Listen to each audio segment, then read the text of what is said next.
हुस्न पहाड़ों का हो साहिबा, यहाँ 12 महीने मौसम जाड़ों का।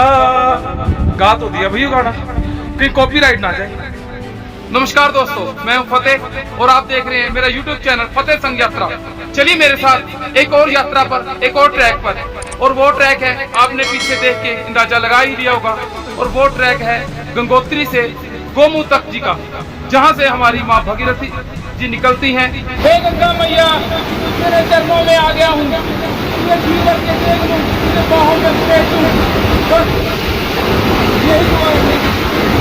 जय गंगे हर गंगे, जय मां गंगे।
सुबह के बजे हैं 11।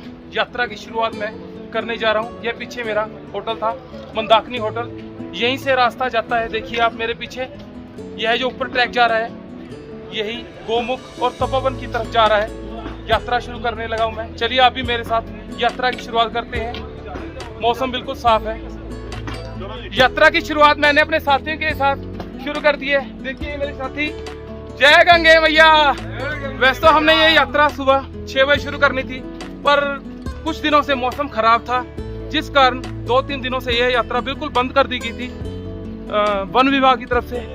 आज हम बहुत खुशकिस्मत हैं, आज इस यात्रा की शुरुआत हुई है 2 दिनों के बाद। हमें अब परमिशन मिल चुकी है, इसीलिए हम आगे का ट्रैक शुरू करने लगे हैं। यह जो पीछे का मेरे रास्ता है, देखिए आप, यही यात्रा का रास्ता गोमुख की तरफ बढ़ता है। चलते हैं धीरे धीरे, बने रहिए वीडियो मेरे साथ। यह मेरे साथी देखिए, सारे आ रहे हैं पीछे। जय भोलेनाथ, जय शंकर। हर यात्रा की तरह मैंने इस यात्रा की शुरुआत भी अपने दोस्तों के साथ बड़ी तेजी और जोश के साथ की। मैं अभी पैदल गंगोत्री धाम से चलकर 200 मीटर ही आया था कि मैंने घोड़ों और खच्चरों का अस्तबल देखा। जो लोग पैदल चलने में असमर्थ हैं, वह यहाँ से खच्चर भी बुक कर सकते हैं।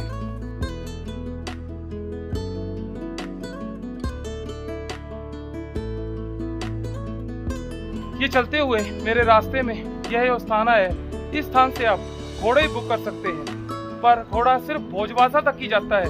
उससे आगे आपको गोमुख और तपोवन पैदल ही जाना पड़ता है। भैया कितने पैसे लेते हो भोजवासा के आने जाने के? एक साइड का ले लेते हैं 1500 और आने जाने का 3000।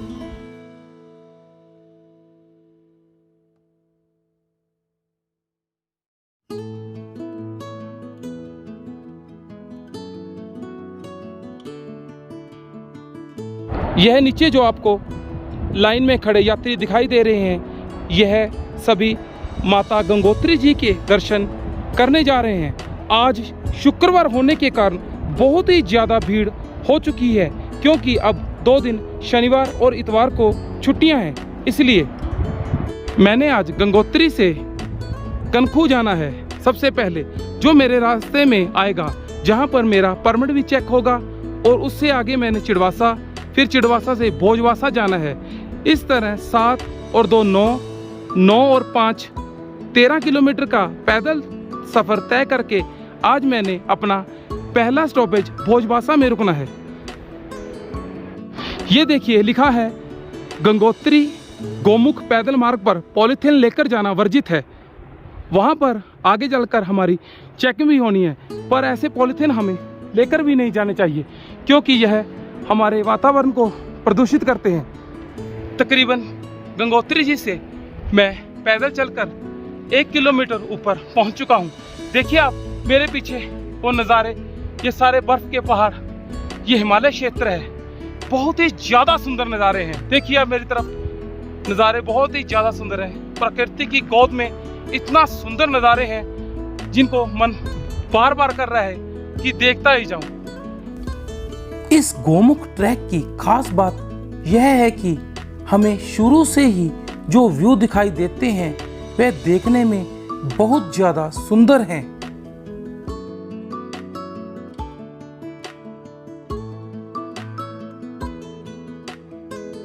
देखिए मेरी तरफ, एक तरफ ऊंचे ऊंचे पहाड़ बहुत ही ज़्यादा सुंदर लग रहे हैं, और दूसरी तरफ माँ भगीरथी जी का शोर मन को बहुत ही ज़्यादा सुकून दे रहा है।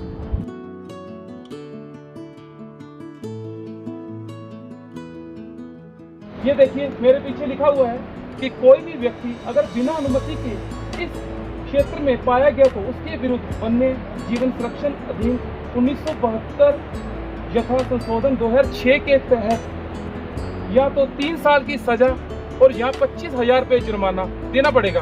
भैया ना तो मैं सजा भुगतना चाहता हूँ क्योंकि आपको वीडियो दिखानी है, अगर 3 साल मैं जेल में चला गया तो आप क्या करोगे, और ना ही मेरे पास इतने पैसे हैं कि 25,000 मैं सरकार को जुर्माना दूँ।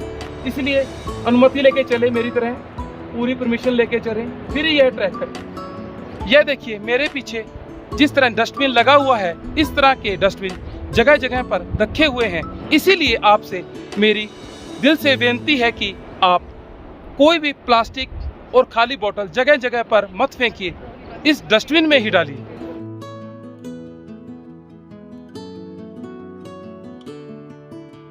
मेरी गोमुख की यात्रा में आने वाला देखिए यह पहला झरना है।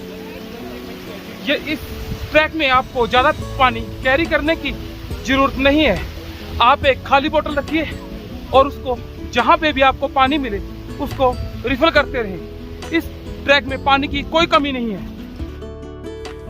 इन सभी पेड़ पौधों और ऊंचे ऊंचे बर्फ से लदे पहाड़ों को देखता हुआ मैं धीरे धीरे अपनी यात्रा की तरफ आगे बढ़ रहा था, और मन ही मन में मैं बहुत खुश था।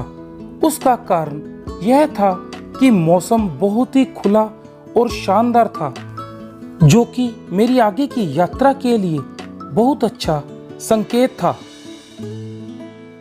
वह दूर नीचे देखिए, आपको एक गेट दिखाई दे रहा है। यह एक बाबा की कुटिया है जो सालों से इस स्थान पर तपस्या कर रहे हैं। देखिए मैं आपको इसका जूम करके दिखाता हूँ, शायद आप देख पाएं।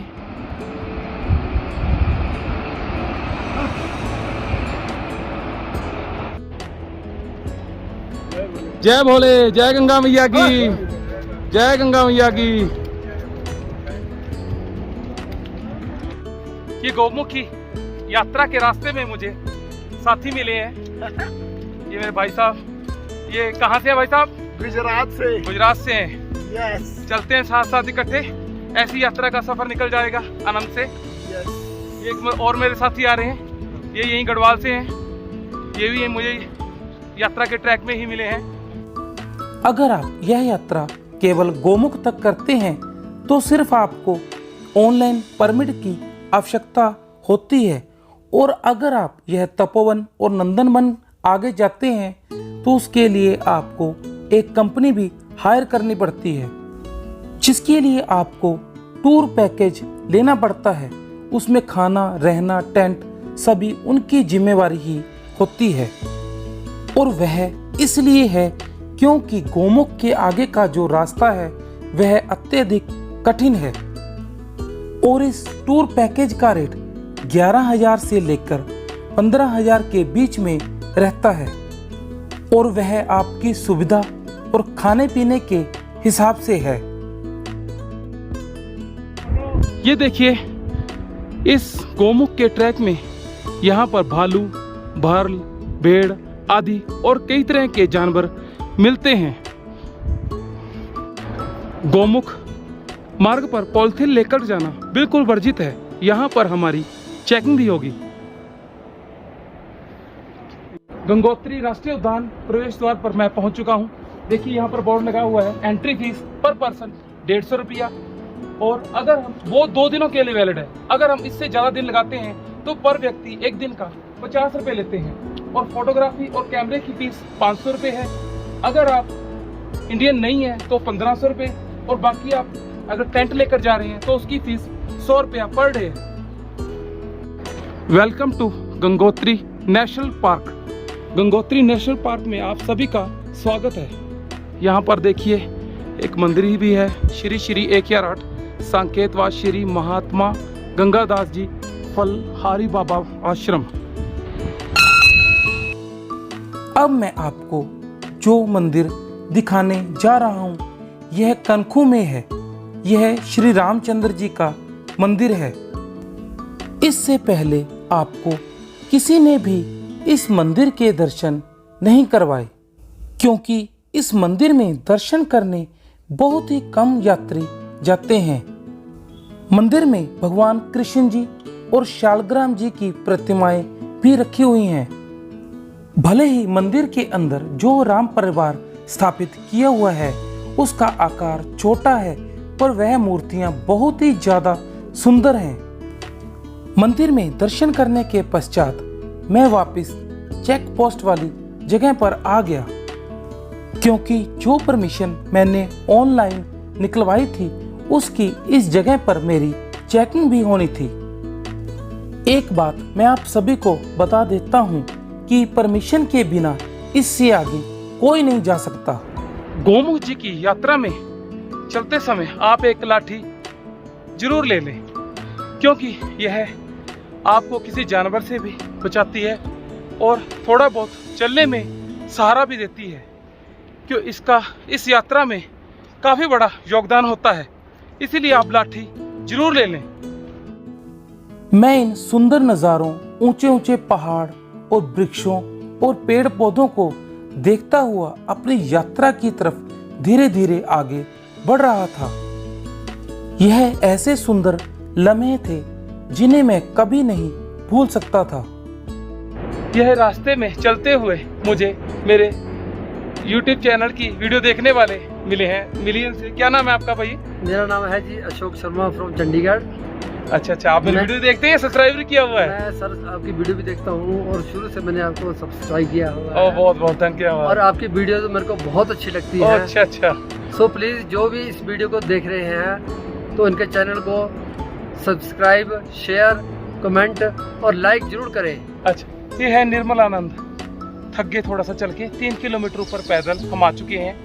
देखिए पेड़ की छांव में बैठे हैं, बहुत ही मज़ा आ रहा है। मैं और मेरे साथी पूछते हैं इनसे कैसा लग रहा है पेड़ के नीचे बैठ के।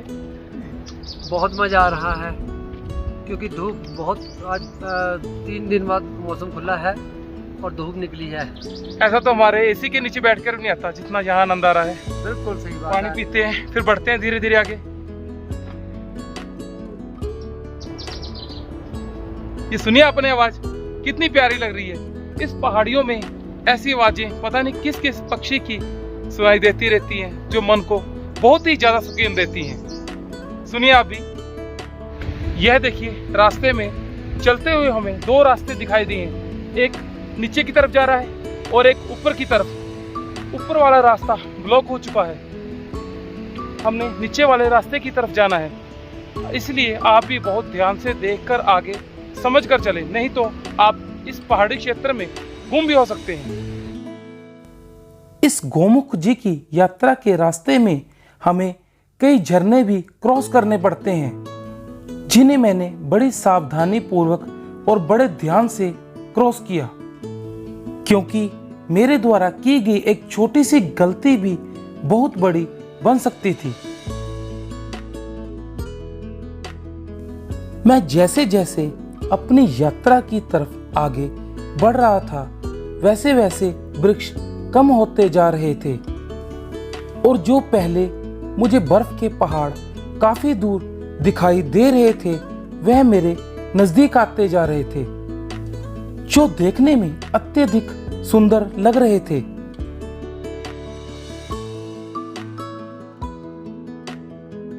यह सामने जो आपको ग्लेशियर के पहाड़ दिख रहे हैं, यह बर्फ़ के पहाड़ हैं। इन पहाड़ों के मध्य में यह जो पर्वत आपको दिखाई दे रहा है, ये सुदर्शन पर्वत है।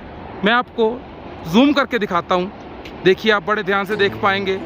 मौसम एकदम क्लियर है।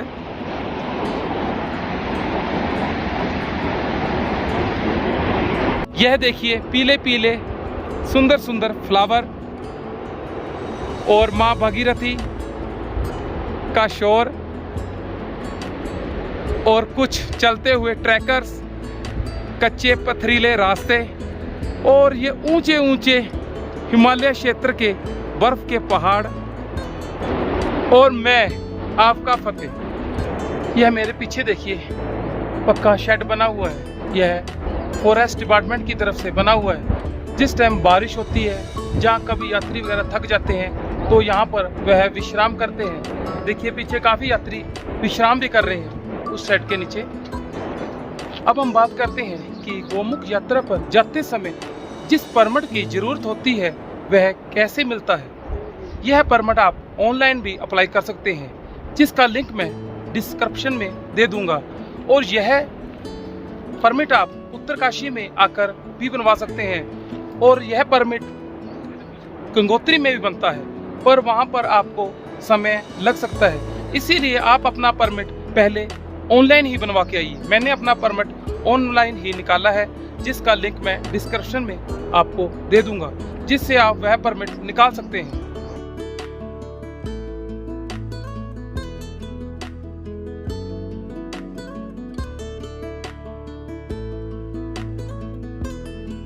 ये चलते हुए हम जिस स्थान पर पहुंच चुके हैं, इस स्थान का नाम है देवगढ़। इसकी सी लेवल से ऊंचाई तकरीबन 3323 मीटर है, यानी कि 10,000 फीट की ऊंचाई पर मैं पहुंच चुका हूं। अब इसके आगे मैंने चिड़वासा पहुंचना है। चलते हैं आगे, वो तकरीबन यहाँ से 2-3 किलोमीटर है। यह देखिए मेरे रास्ते में आने वाला पहला लकड़ी का पुल है। देखिए देखने में बहुत सुंदर है। इसको जब भी आप क्रॉस करें तो एक एक करके ही करें, क्योंकि यह इतने मजबूत नहीं होते कि 2-3 व्यक्तियों का भार संभाल सके। यात्रा के रास्ते में फॉरेस्ट विभाग द्वारा कई लकड़ी के छोटे छोटे झरनों के ऊपर पुल बनाए हुए हैं, जो देखने में बहुत सुंदर हैं। यह देखिए चीड़ का कितना अच्छा पौधा है और इस पर कितने अच्छे ये फल लगे हुए हैं। इन्हीं फलों के बीच में इनका बीज रहता है, जिससे यह नीचे धरती पर गिरते हैं। मैं आपको दिखाता हूँ, आप देखिए। और इससे आगे नया पौधा बन जाता है।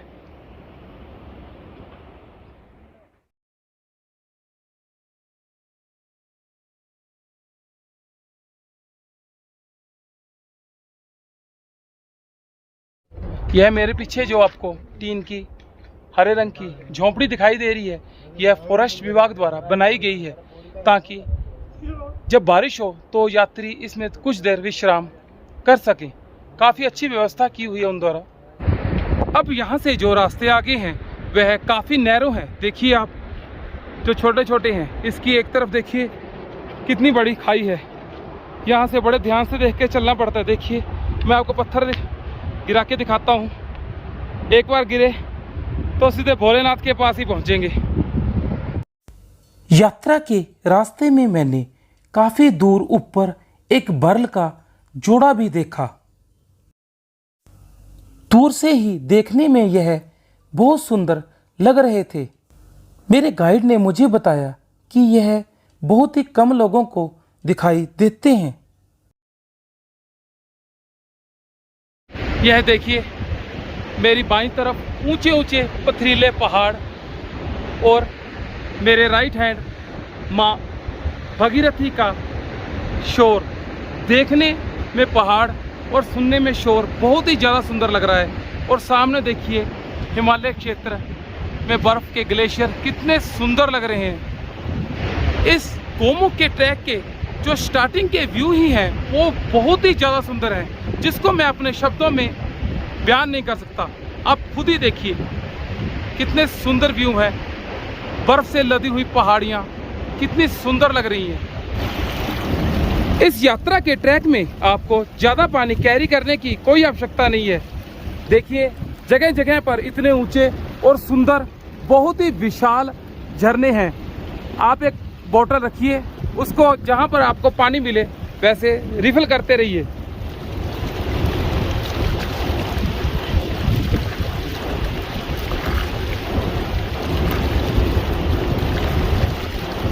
बहुत ही हिमालयन शुद्ध वाटर है, मजा आ गया पानी पी के।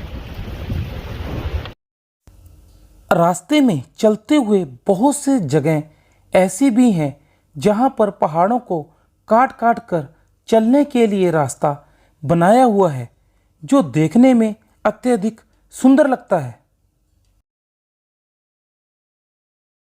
ये देखिए चलते चलते मुझे रास्ते में भोजपत्र के वृक्ष मिले हैं।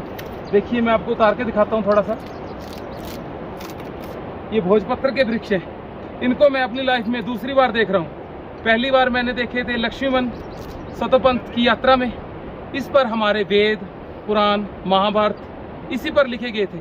ये एक देखिए, एक कापी के पन्ने की तरह उतरती जाती है इसकी छाल। एक बात मैं आप लोगों को बता दूं कि इस गोमुख जी के रास्ते में जो भोजपत्र के वृक्ष आते हैं वह बहुत ही ज़्यादा हैं, और यह भोजपत्र के वृक्ष हमें सतोपंथ और स्वर्गारोहणी जी की यात्रा में भी मिलते हैं। पर उसके मुकाबले इस गोमुख जी के ट्रैक में इनकी संख्या अत्यधिक ज़्यादा है। नीचे कनकों से तकरीबन 2 किलोमीटर पैदल चलकर अब मैं जिस स्थान पर पहुंच चुका हूं उस स्थान का नाम है भांगलूवासा। यह सी लेवल से तकरीबन 3456 मीटर की ऊंचाई पर है। यह जो आपको छोटे छोटे वृक्ष दिखाई दे रहे हैं, छोटे छोटे पत्तों वाले, ये भांगलू के हैं, इसीलिए इस स्थान का नाम भांगलूवासा है। कीजिए श्री भगीरथ पर्वत जी के प्रथम दर्शन। इस भगीरथ पर्वत की 3 चोटियां हैं, पीक 1 और पीक 2 और ये पीक 3। इसे भगीरथ सिस्टर भी कहा जाता है। और जो यह पीक 1 है, इसी के नीचे है हमारा पवित्र गोमुख। मौसम साफ होने के कारण देखिए कितने सुंदर, अलौकिक और दिव्य दर्शन हो रहे हैं मुझे। इस गोमुख जी की यात्रा के ट्रैक की एक बात मुझे बहुत ही ज़्यादा खास लगी, और वह यह है कि और यात्राओं के मुकाबले यहाँ पर सफाई बहुत ही ज़्यादा थी, जो इस ट्रैक की सुंदरता को और भी ज़्यादा बढ़ा देती है।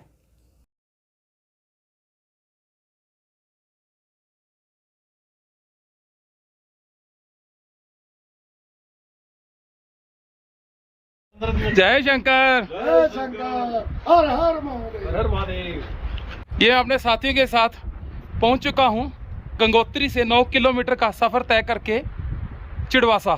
देखिए यहाँ पर सारे चीड़ के वृक्ष ही लगे हुए हैं, इसी कारण इसका नाम चिड़वासा पड़ा। देखिए आप, ये सारे चीड़ के वृक्ष हैं, कितने ऊंचे ऊंचे हैं, देख सकते हैं आप। मौसम भी थोड़ा थोड़ा ख़राब हो चुका है, ठंड हो चुकी है, इसीलिए टोपी और ग्लव्स पहन लिए। चलते हम धीरे धीरे आगे। 5 किलोमीटर का सफ़र रह गया मेरा। अभी मैंने आज पहुंचना है भोजवासा। चिड़वासा में मौसम साफ होने के कारण व्यू बहुत ही ज़्यादा सुंदर थे, इसीलिए आप थोड़ी देर टाइमलेस वीडियो का आनंद भी लीजिए। चिड़वासा में आप सभी का स्वागत है। Gangotri national park, Uttarkashi. देखिए मैं अब चिड़वासा पहुंच चुका हूं। जिस स्थान पर अब मैं पहुंच चुका हूं उस स्थान का नाम है चिड़वासा, और आगे इससे भोजवासा की दूरी तकरीबन 5 किलोमीटर है, और समुद्र तल से इसकी ऊंचाई 3571 मीटर है।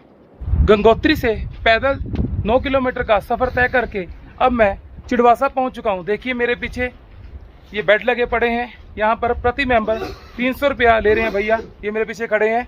और यहाँ पर जो कोल्ड ड्रिंक की बोतल है उस पर आपको 10 रुपये की छूट भी है।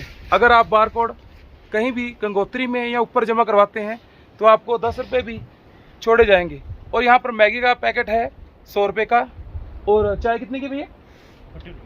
40 रुपये की चाय है। चिड़वासा में चीड़ के बहुत ही ज़्यादा वृक्ष हैं, इसी कारण इसका नाम चिड़वासा है। इन्हें पाइन ट्री भी कहा जाता है और इन वृक्षों से तारपीन का तेल बनता है जिन्हें हम पेंट में प्रयोग करते हैं।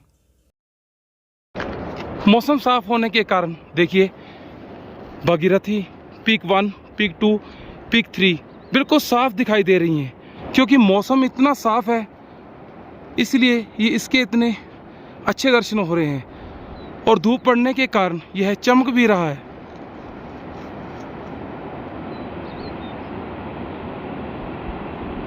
ये मिलिए मेरे टूर ऑर्गेनाइजर से, इन्होंने मेरा सारा टूर का प्लान किया था, कैसे जाना है, बीच में खाना, टेंट वगैरह सारी व्यवस्था इन्होंने की थी। बहुत अच्छी व्यवस्था की थी। क्या नाम है आपका? मनीष सिंह नेगी। मनीष नेगी इनका नाम है। एडवेंचर एंड ट्रैकर का ओनर हूँ और मैं टूर ऑर्गेनाइज करता हूँ हिमालय में, स्पेशली उत्तराखंड, हिमाचल एंड कश्मीर में, और सभी जगह मैं ट्रैक करवाता हूँ। और काफ़ी टाइम से, लगभग 2016-17 से मैं ट्रैक करवा रहा हूँ। और अभी मैंने सब लोगों के साथ गौमुख तपोवन का ट्रैक किया था। बहुत मज़ा आया। अगर आप भी इस ट्रैक पर जाना चाहते हैं तो मैं इनका नंबर डिस्क्रिप्शन में ज़रूर दे दूँगा। मैंने YouTube पर काफ़ी लोगों को यह कहते हुए सुना हुआ है कि यह जो मेरे पीछे नदी बह रही है वह इसे माँ गंगा कहकर पुकारते हैं। यह माँ गंगा नहीं है, यहाँ पर इसे भगीरथी कहा जाता है। आगे चलकर देवप्रयाग में माँ अलकनंदा और भगीरथी का जब संगम होता है तभी इसे गंगा कहा जाता है। अब हम बात करते हैं कि माँ गंगा को स्वर्गलोक से धरती पर कौन लाया और इन्हें क्यों धरती पर आना पड़ा। मैं आपको बताता हूँ। पुरातन काल में, आज से लाखों हजारों वर्ष साल पहले, इक्ष्वाकु वंश में राजा सगर हुआ करते थे। उनकी 2 रानियां थी। एक रानी के एक पुत्र था और दूसरी रानी के 60,000 पुत्र थे। पूरी धरती पर अपने नाम का डंका बजाने के लिए राजा सगर ने अश्वमेध यज्ञ किया और उस अश्वमेध यज्ञ का घोड़ा उन्होंने हर राज्य की तरफ भेजा। इसका अर्थ यह होता है कि वह घोड़ा जिस राज्य से गुजरेगा उस राजा को या तो राजा का जिसने घोड़ा छोड़ा है उसकी अधीनता स्वीकार करनी पड़ेगी। अगर वह ऐसा नहीं करता तो उस राज्य से उसको युद्ध करना पड़ता है और उसको हराकर वह राज्य भी उसके अधीन हो जाता है। ऐसा सब राजा इंद्र को नहीं भाया। उन्होंने अपने दूतों से कहकर यह घोड़ा कपिल मुनि के आश्रम में छोड़ दिया। जब यह खबर राजा सगर को मिली तो उन्होंने अपने 60,000 पुत्रों को घोड़ा ढूंढने के लिए भेजा। जब राजा के 60,000 पुत्रों ने वह घोड़ा कपिल मुनि के आश्रम में देखा तो उन्होंने बिना पूछे समझे ही आश्रम में तोड़फोड़ शुरू कर दी, जिससे कपिल मुनि की तपस्या भंग होगी और उनकी आंखों से जो तेज निकला उस तेज से राजा सगर के सभी पुत्र 60,000 के 60,000 भस्म हो गए।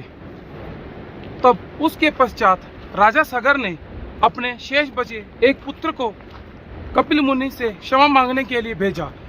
तो कपिल मुनि ने क्षमा के रूप में राजा के पुत्र को कहा कि अगर स्वर्ग में बह रही माँ गंगा धरती पर आकर उनकी राख को छूती है तो उसी से उनको मुक्ति होगी।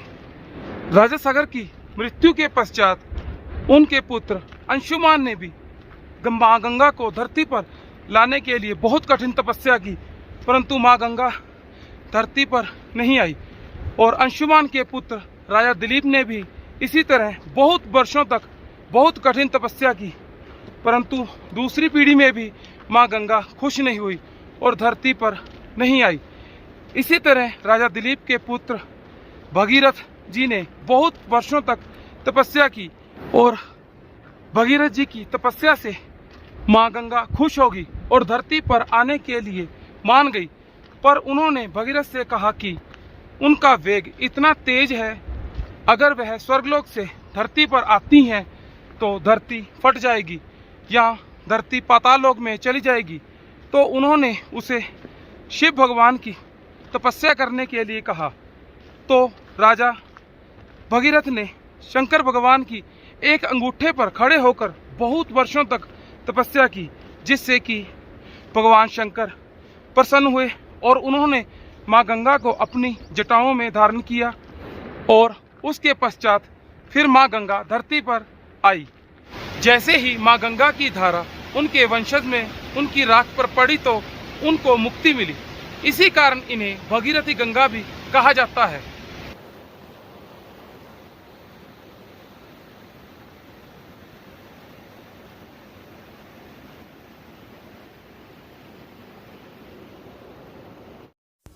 मौसम साफ होने के कारण सूर्य नारायण आकाश में चमक रहे थे और मुझे मेरे रास्ते में थोड़ी थोड़ी दूरी पर भोजपत्र के वृक्ष मिल जाते थे, जिनकी खुशबू से सारी घाटी खिली खिली और महकी महकी सी नजर आ रही थी। इन सभी भोजपत्र के वृक्षों को फॉरेस्ट विभाग द्वारा लगाया गया है, जो बहुत ही सराहनीय कार्य है। यह देखिए, यह जूट की बोरियां लगाई हुई हैं, क्योंकि यहाँ से रुक रुक कर स्लाइडिंग होती रहती है। शायद इनके ऊपर जाली भी लगाई जाए ताकि निकलने वाले यात्रियों का जो रास्ता है, देखिए यह मेरा रास्ता है आगे का, वो उनके ऊपर कोई पत्थर वगैरह ना गिरे, इसीलिए यह बोरियां लगाई हुई हैं। अब बर्फ के पहाड़ भी मेरे काफ़ी नज़दीक आ चुके थे, जिन्हें मैं देखता हुआ धीरे धीरे आगे बढ़ता जा रहा था। ये देखिए, यहाँ पर लिखा है कृपया सावधानी पूर्वक चलें, stone falling zone, please walk carefully. यह देखिए लोहे की जालियाँ, इन जालियों से पत्थरों को ऊपर से गिरने से रोका जाता है। जहाँ से ज़्यादा पत्थर गिरते हैं, देखिए ये कच्चे पहाड़, गीला कच्चा पहाड़ शुरू हो गया है। ये सबसे खतरनाक एरिया है मेरी यात्रा का, यह सबसे खतरनाक एरिया है। ज़्यादातर मौतें इसी स्थान पर होती हैं, क्योंकि यह पहाड़ कच्चा है और अगर बारिश हो तो गीला भी रहता है और भर चलते रहते हैं, उनके कारण भी और बारिश के कारण भी यह पत्थर ऊपर से गिरते रहते हैं। आप किसी भी यात्रा का ट्रैक करते हैं तो उसे पूरा करने के लिए सबसे खास बात यह है कि आप धीरे चलें और आप अपना सांस बिल्कुल ना चढ़ने दें, और जब भी आपका सांस चढ़ने लगे थोड़ी देर रुककर आराम करके ही आगे बढ़ें। भोजबासा से थोड़ा पहले जो पहाड़ आते हैं वह सारे मिट्टी के हैं और वह कच्चे हैं। मिट्टी पत्थरों पर पकड़ बहुत कम बनाती है, इसीलिए यहाँ से पत्थर गिरते रहते हैं। बारिश के दिनों में तो यह रास्ता बहुत ही ज़्यादा खतरनाक हो जाता है। इसीलिए जब भी आप इस यात्रा पर आते हैं तो इस रास्ते को बड़ी सावधानी पूर्वक क्रॉस करें और इस जगह पर बिल्कुल ना रुकें। आखिरकार 5 किलोमीटर का पैदल सफ़र तय करके मैं चिड़वासा से भोजबासा पहुंचने वाला हूं। देखिए वो सामने आपको जो दिखाई दे रहे हैं वह भोजबासा है, और वो जो इधर दिखाई दे रहा है वह लाल बाबा आश्रम है। इधर GMVM में चलते हैं पर आगे धीरे धीरे। फिर आगे वो आप देख रहे हैं भगीरथ जी को ट्रॉली से के साथ क्रॉस कर रहे हैं कुछ व्यक्ति, मैंने भी ऐसे ही करना है। चलते हैं आगे। भोजबासा की सी लेवल से ऊंचाई तकरीबन 3794 मीटर है और यहाँ से गोमुख की दूरी तकरीबन 4 किलोमीटर है, और यह 4 किलोमीटर की दूरी मैंने कल तय करनी थी। आज मैंने भोजबासा में ही रुकना था। यह झंडा जिस स्थान पर लगा हुआ है इसका नाम लाल बाबा आश्रम है। यहाँ पर रात को रुकने की बहुत अच्छी व्यवस्था है। यहाँ पर डॉर्मेट्री है और जिसका प्रति व्यक्ति किराया 400 रुपये है। खाना पीना बीच में ही है, और इसी के पास GMVM का रेस्ट हाउस भी है। यहाँ पर भी आप रुक सकते हैं। अगर आप इस रेस्ट हाउस में रुकते हैं तो यहाँ पर रात रुकने के लिए आपको 600 रुपये देने पड़ते हैं और खाने के अलग से हैं। यहीं पर आर्मी वालों ने अपने मनोरंजन के लिए बास्केटबॉल का नेट भी लगाया हुआ है। गोमुख जी की यात्रा की एक बात और भी खास है। यहाँ पर जो कौवे हैं उनकी चोंच का रंग पीला है। ऐसा बहुत ही कम जगह पर देखने को मिलता है।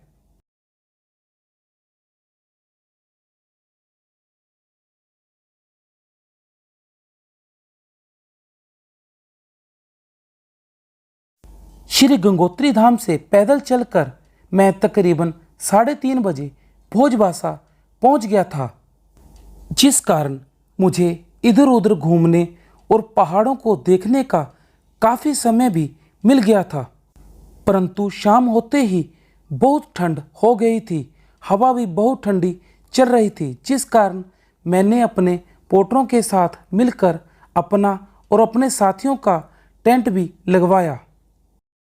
आज का मेरा स्टे यहीं पर है। देखिए, यह जो पीछे टेंट लगा हुआ है, यह टेंट मेरा है। अकेले मैं नहीं सोना है। चलते हैं आप और मैं अंदर दिखाता हूँ आपको टेंट, कैसा टेंट अंदर से। यह मेरा टेंट है। अंदर आकर काफ़ी हवा से जो तेज़ चल रही थी बाहर, उससे थोड़ी सी सांस मिली है। यह मेरा स्लीपिंग बैग है, रात को जो मैंने ओढ़ना है। चलाते हैं भोलेनाथ के भजन, सुनते हैं JBL में म्यूज़िक के साथ। ऑक्सीजन की कमी और काफ़ी हाइट पर पहुंचने के कारण रात को मुझे नींद तो बहुत कम आई, पर जब मैं सुबह उठा तो मैंने जब बाहर का नज़ारा देखा तो मेरी सारी थकावट उतर गई, क्योंकि मौसम बहुत साफ था और भगीरथ पर्वत के बहुत ही सुंदर और दिव्य दर्शन हो रहे थे। मेरे पीछे भगीरथी पीक 1, पीक 2 और पीक 3 के देखिए कितने सुंदर दर्शन हो रहे हैं, क्योंकि मौसम बहुत ही खुला एवं शानदार है। धूप निकली पड़ी है। देखिए, अब मैंने इस ट्रॉली में बैठना है। इस ट्रॉली का क्या फंडा है वो मैं आपको बताता हूँ। देखिए, एक तार है जो लोहे की बहुत ही ज़्यादा मोटी तार है, जिसके ऊपर यह डोली आ रही है और दोनों तरफ रस्सी है। देखिए, आपको दिखाई दे रही होगी, रस्सी इस तरफ भी है और उस तरफ नदी के दूसरी तरफ भी रस्सी है, जहाँ पर खींचने वाले काफ़ी खड़े हैं, शायद आप देख पा रहे हो। जब 2 व्यक्ति या 3 व्यक्ति इसमें बैठते हैं तो जब दूसरी तरफ जाना होता है तो उधर से वो रस्सी खींचते हैं, और जब खाली डोली या उधर से कुछ बैठ के आता है तब इधर से रस्सी खींच जाती है। इस तरह से हम माँ भागीरथी को क्रॉस करते हैं। एक बात मैं आप लोगों को बता दूं कि इस डोली में वही व्यक्ति जा सकता है जिसने तपोवन और आगे नंदनवन जाना हो। जो अकेला गोमुख तक जाता है वह इस डोली में नहीं जा सकता, उसे बाईं तरफ के रास्ते से ही जाना पड़ता है। बम भोले, बम भोले, बम भोले। ये ट्रॉली द्वारा भगीरथ जी को क्रॉस कर रहे हैं। देखिए, बहुत मज़ा आ रहा है। ये बैठे हैं, देखिए।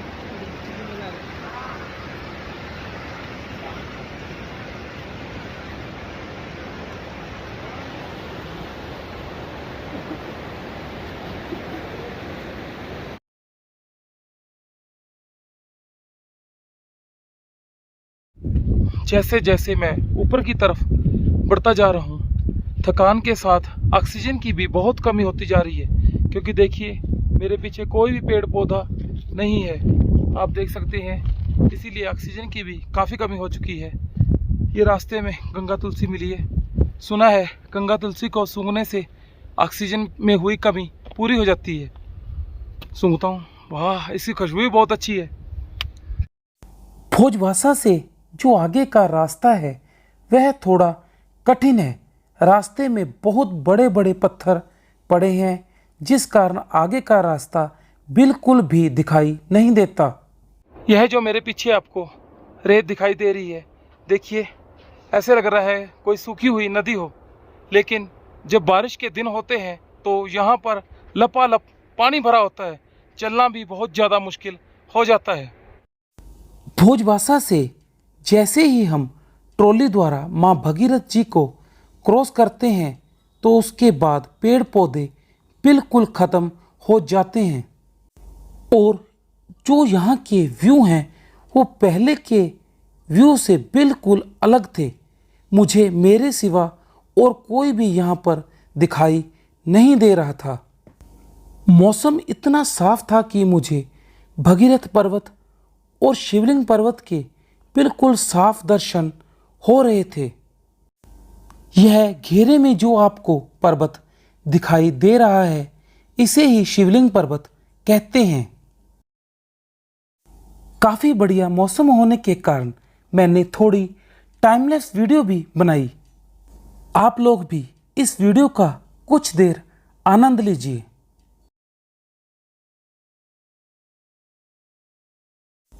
दूर से ही जैसे मुझे भगीरथ ग्लेशियर के प्रथम दर्शन हुए तो मेरी खुशी का ठिकाना नहीं रहा, क्योंकि इनके दर्शन करने के लिए मैं पिछले 2 दिनों से पैदल चल रहा था। कीजिए आप भी श्री गोमुख जी के प्रथम दर्शन। यह हमारी माँ भगीरथ जी का उद्गम स्थल है और जो आगे चलकर देवप्रयाग में माँ अलकनंदा जी से मिलने के पश्चात गंगा कहलाती हैं।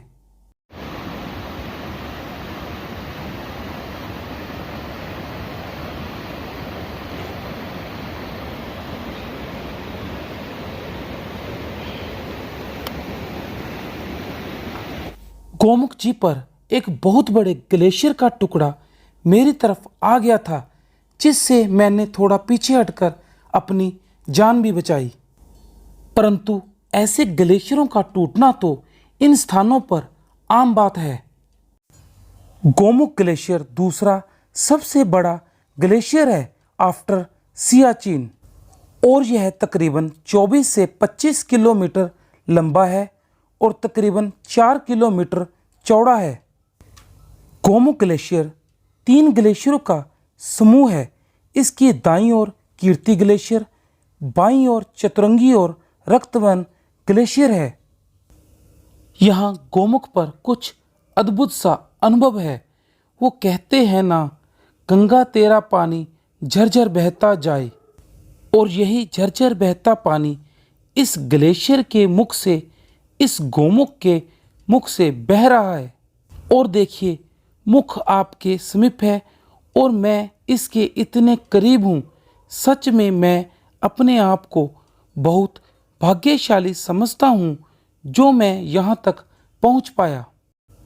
मैं गोमुख के इतने करीब पहुँच गया था कि वहाँ से मुझे इसके अंदर एक सुरंग दिखाई दे रही थी, और इसी के मुख से हमारी भगीरथ नदी निकलती है।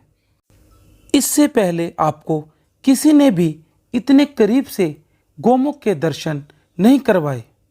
चलिए अब कुछ ड्रोन शॉट का आनंद भी लीजिए और देखिए थोड़ी ऊंचाई से गोमुख कैसा दिखाई देता है। इस गोमुख जी के मुख से निकलने वाले जल का रंग इतना सफ़ेद है, इतना श्वेत है और इतना डिवाइन है, इतना सीरीन है। मैं आपको इसके बारे में और क्या बताऊं, आप खुद ही देख लीजिए। हर हर गंगे जय माँ गंगे, गंगा माँ तेरी जय हो। इसीलिए ही इसे गंगा माँ कहा जाता है और इसी माँ के हम बच्चे हैं।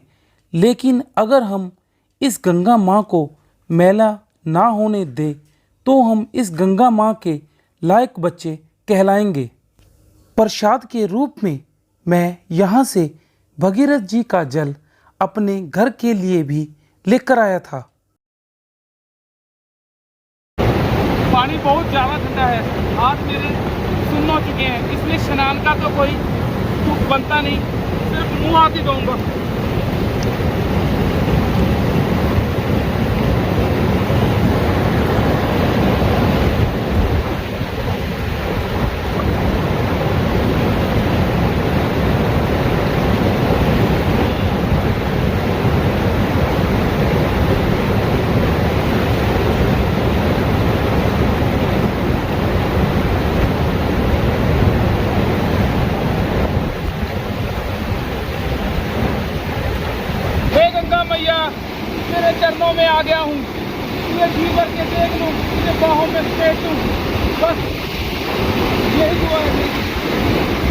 गंगे हर हर गंगे, जय माँ गंगे।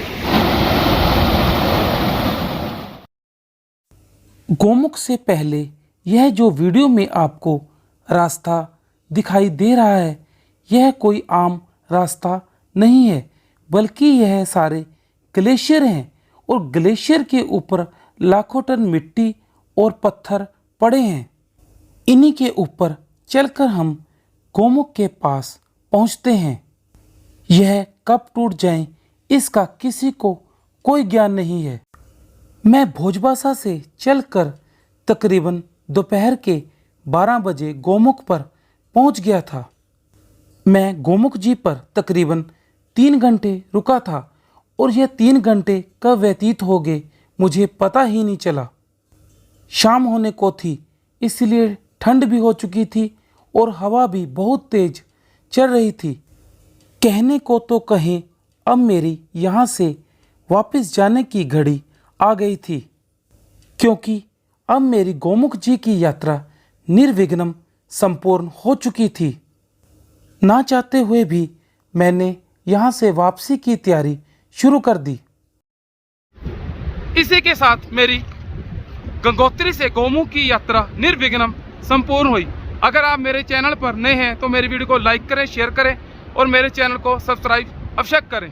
जय गंगे हर हर गंगे, जय माँ गंगे।